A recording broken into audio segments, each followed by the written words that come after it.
morning to all. So today's our topic is noun. This is Sindhu here, working as an assistant professor of English at NPRCET NATHAM. As we have discussed 3 topics in our previous session, I hope you all understand our sessions. In our last session, we have seen what is articles and what are the types, and also then we have come across 3 chapters in one unit. So here we are stepping into the 4th chapter, that is noun. So I have already told you about the noun in our previous class in parts of speech.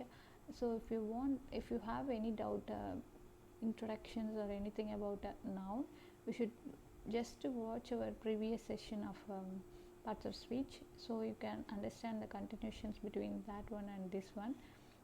So that is not much difference. It will be same, but little more changes are there. So if you have any doubt, just mail me here, Sindhuar at NPRColleges.org. Our subject code is HS8151 Communicative English, for the first year students. So we are learning a lot of new grammar. So with this grammar, I hope you all can able to write many words with exact situation.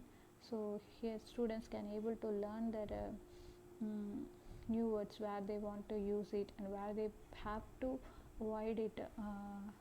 So there is a kind of situations there they have to face after knowing about the noun. So let's get started. So what is noun here? Nouns are everywhere in our writing, but what are all the types of nouns you come across and how do you use them? Likewise, we are going to see that. So you can only see that in writings, especially in dictionary. You can able to see the nouns wherever you are referring the pages. In single pages there is umpty number of nouns are there. So there we can found no nouns are there.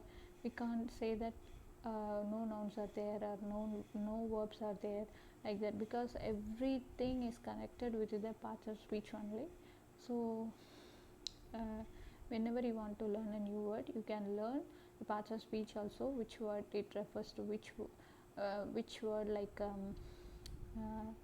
it is refers to the noun or verb or whatever it is, somewhat it is representing that one only.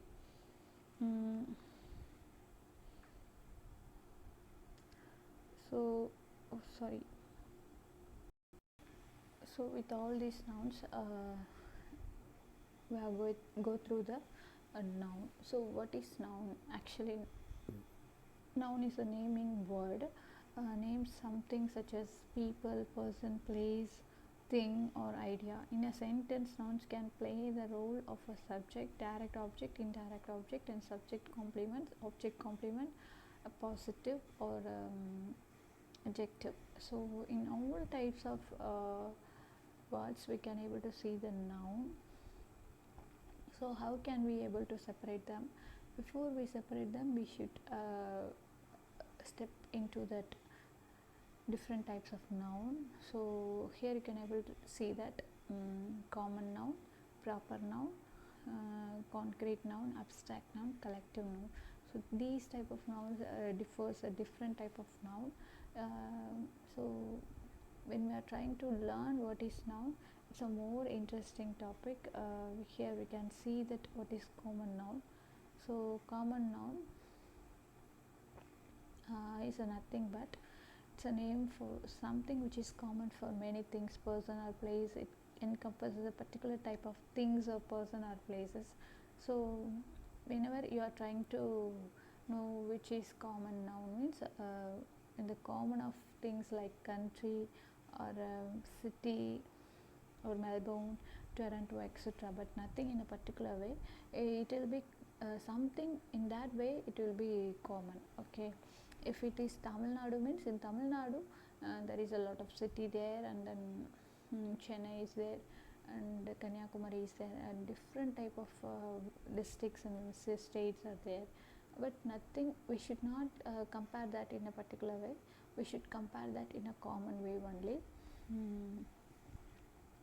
So common noun is like that only, whereas in proper noun we should specify the thing, like Melbourne, it refers only one particular city, because Melbourne is a city. Here there we can't able to separate any of them. Steve refers to the particular person, so I can't able to separate the person, or I can't say that person is a common, so that person is a particular person, so I should say that proper noun. Australia, there is no other country named Australia, this name is fixed and only one country. So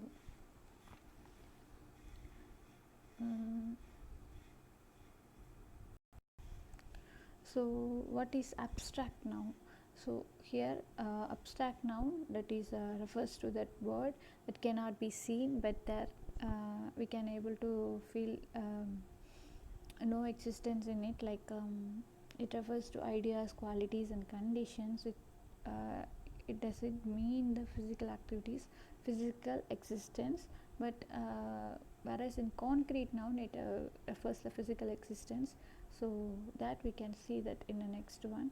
Now as of now we are going to see that abstract noun. So abstract noun cannot be seen or touch or anything, we can only able to feel that what is truth, what is lies. We all know that what the truth defines, and what lies defines, and what happiness defines, what friendship defines, and everything in a different way. So whereas in concrete noun, exact opposite of the abstract noun, because it have the physical existence and we can able to see that, we can able to touch it, but whereas in abstract noun we can't able to do anything like that, we can only able to feel it. Chair, table, bat, ball, water, money, sugar, etc., these will be considered as a concrete noun. So it's just opposite for the concrete noun. So what is the non-countable nouns and countable and uncountable nouns? You all are familiar with that nouns.